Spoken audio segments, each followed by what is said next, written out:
The sun has set. The land of Arka is covered with shadow. The evening breeze ruffled Cusack Lake. Akan grieved, saying goodbye to Kulager, while all the people looked on in sympathy. Goodbye, my Kulager, you must remain here. I grieve because you fell, because you will never rise. In this world I lived alone, was beaten more than once. It seems this is the fate that lies before me. Kulager, I have made my public goodbyes to you. Your remains must stay in Jelandi. I have lost you, my only one. Nothing I can do to bring you back to life. Kulager, my animal, my winged horse, you must remain in Eremen, my own. Not your home nor mine, but that of crows, vultures.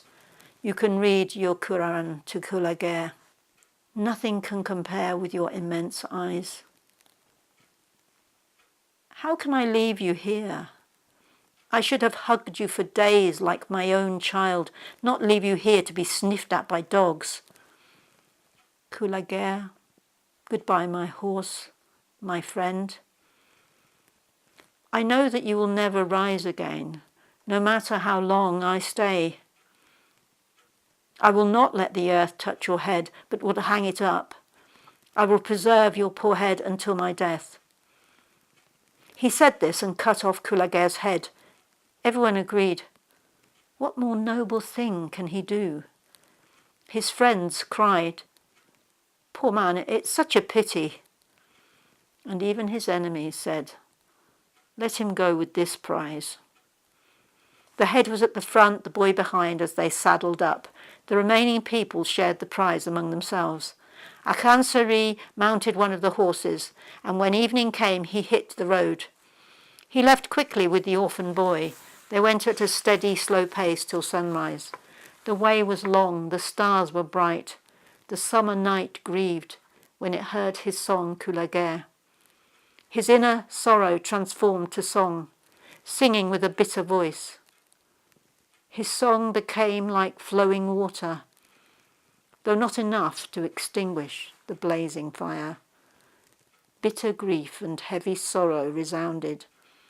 Every time he sang Kulager, it brought forth all his sadness. He kept the sleepy hollow ridge from rest. He made the blind night sigh. The voice of sadness was resonated heavily across the desolate steppe. At night on the steppe, all listened.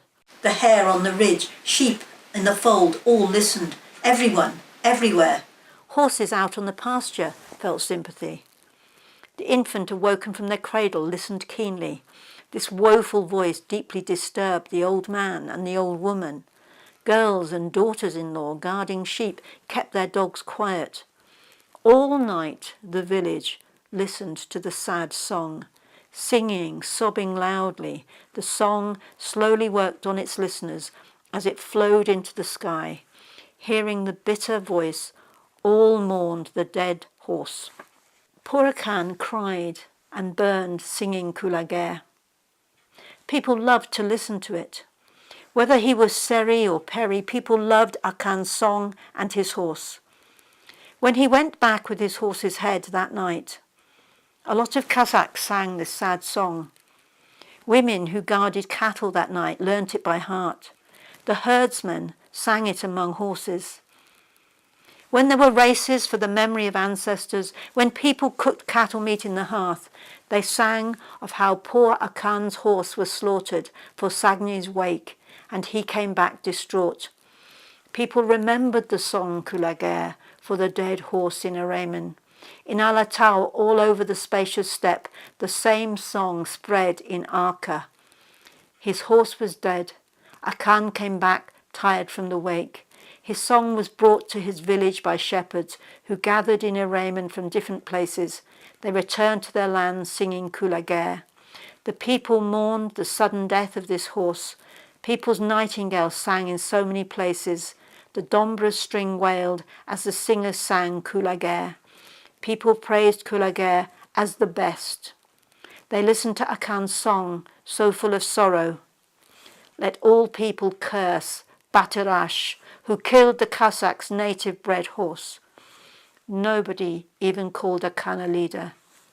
They were merely sorry for him as Kulager's friend. They cursed what happened in song, singing, "Do not let such horror happen again on the ridge."